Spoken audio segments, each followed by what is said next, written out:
Set in the Pacific Northwest wilderness, recently widowed Jessica, who, fleeing the city in a desperate attempt to cope, is kidnapped and locked away in a mysterious man's cabin. Her escape from the clutches of this murderous captor land her in the heart of an untamed wilderness, with her wits to rely on for survival as her pursuer closes in. Hey everybody, and welcome back to my channel, Movie Files. Elliot here today with a very special and my very first ever film festival movie review for the movie Alone, which will be premiering at Fantasia Film Festival, which we'll talk about here in a bit. But this movie will be available in theaters and on VOD September 18th. Very excited to let you all know what I thought about this movie in this non-spoiler review. Before we dive into it, as you all can see on the screen now, make sure you're following me on all my other social media accounts. That way you can stay up to date with what's going on here at Movie Files. If you are new to this channel, welcome, subscribe, hit the notification bell so you don't miss any of my new videos. Give this video a thumbs up, helps out the channel so much, but I also really appreciate it. And last but not least, in the comment section, let me know. I'm going to leave the trailer for this movie in the description. Let me know if you're excited for this film. If you are a part of the Fantasia Film Festival, let me know some of the movies you have seen, what you recommend, and let's have some fun discussions in the comments below. So before I get into the actual review, first and foremost, again, this is my very first film festival review and first film festival in general. This is Fantasia International Film Festival, started in 1996. It takes place normally around the summertime in Montreal, and this film festival, guys, is heavily regarded and known for hardcore genre films, horror, comedy, you name it. The films are from everywhere across the world, and I could not be more honored to be a part of this film festival, but I also want to thank you all. Without you guys' support on this very channel, liking videos, commenting on the videos, suggesting me to review videos, I wouldn't be able to be a part of this film festival. So from me to you, I want to thank you. And again, the Fantasia Film Festival, thank you for having me be a part of this, and I'm so excited to watch more of these films. So with that out of the way, we're talking about Alone. This film is directed by John Hyams and stars Jules Willcox and Marc Menchaca. And this film so far has been winners of Best Picture, Best Actress, Best Actor at the Mammoth Film Festival. So as I always do with all my reviews, I want to start off with the positives. So first and foremost, as I had read the synopsis up top, it's a very simple story. A young lady is out and about. She's a widow. She just lost her husband. I won't give you reasons why, but she's on the road, leaving everything behind to start a new page in her life, turn over a new leaf. But in doing so, on traveling the road, she comes across a stranger who abducts her, kidnaps her. She breaks loose, and she's now on the go, and her kidnapper is now chasing her in this wilderness. So basic premise, we've seen it before, but what I like about this film, starting off with the positives, is if you strip that stuff away, that kind of stereotypical type of premise to the film has a lot of heart and has a lot to say about, number one, Alone. The title of the film is titled Alone. Again, our main character, Jessica, who's played by Jules, this is my first time being exposed to Jules Willcox.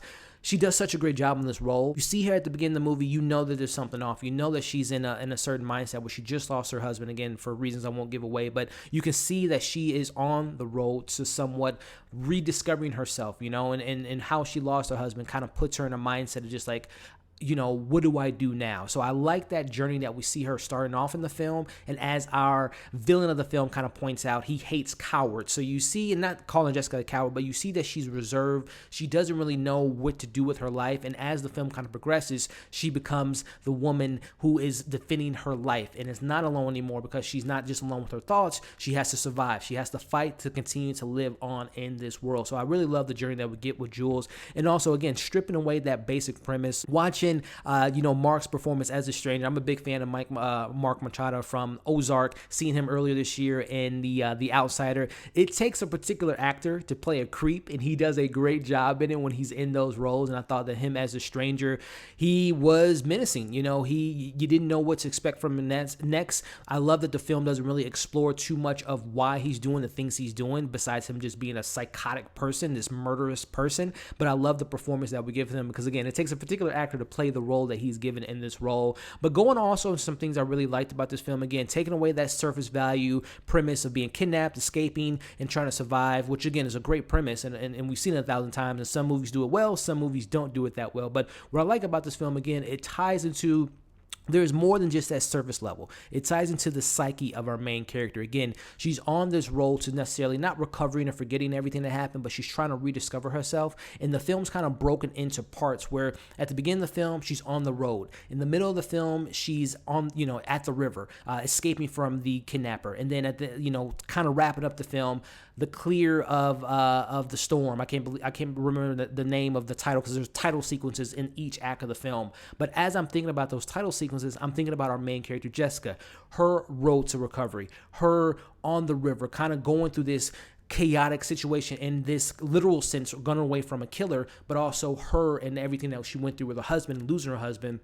And then that third act kind of pushing back, fighting back. And the film is visceral on a lot of levels when you're seeing her go against her captor.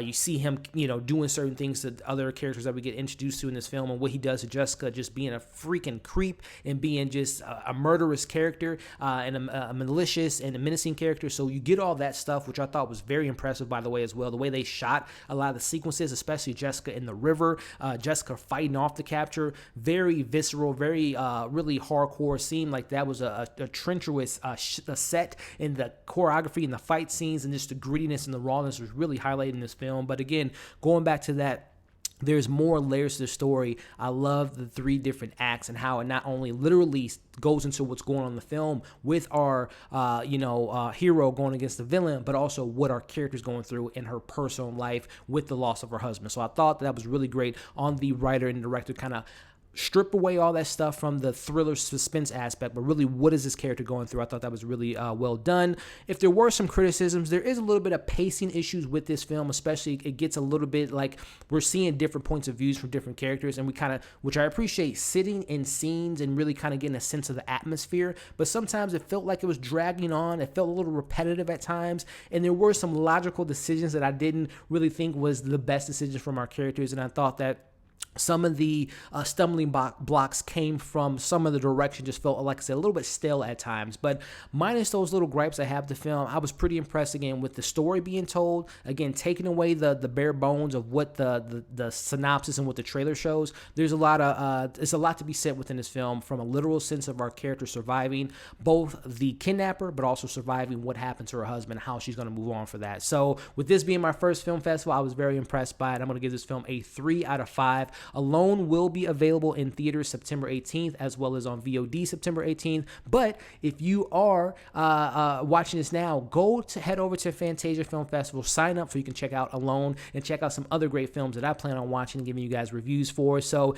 in the coming days, this festival started August 20th and runs until September 2nd. I'm going to try to cram in as many movies to watch and also review for you all, so you can kind of get an idea of what's coming, because the beauty about film festivals, sometimes you'll get some, films that sneak under the radar, some films that you see a year in advance and then it finally comes out a year later and it has a lot of buzz. So I'm going to try to find those hidden gems for you all and let you know what I thought about it. So thank you all again, the Fantasia Film Festival, for having me be a part of this. But thank you all, my audience here at Movie Files. I can't thank you enough for the continued support, and hopefully this is one of many film festivals that I can attend and be a part of as the channel continues to grow. So make sure to like, share, subscribe, comment below your thoughts on my review, this film. If you're a part of the film festival, Fantasia, let me know some films that I should check out and all that great stuff in the comments below. So make sure to check out all my reviews that are currently on my channel: TV show reviews for Lovecraft Country, movie reviews from last week, the one and only Ivan, Train to Busan. We had Cutthroat City. And then on my channel right now, The Binge on Hulu is available to watch on my channel, as well as I'm thinking of ending things on Netflix. Got some early reviews for you guys there, and then many more things to come. So thank you guys again. Hope you're having a great day. Stay safe, and we'll see you in the next video.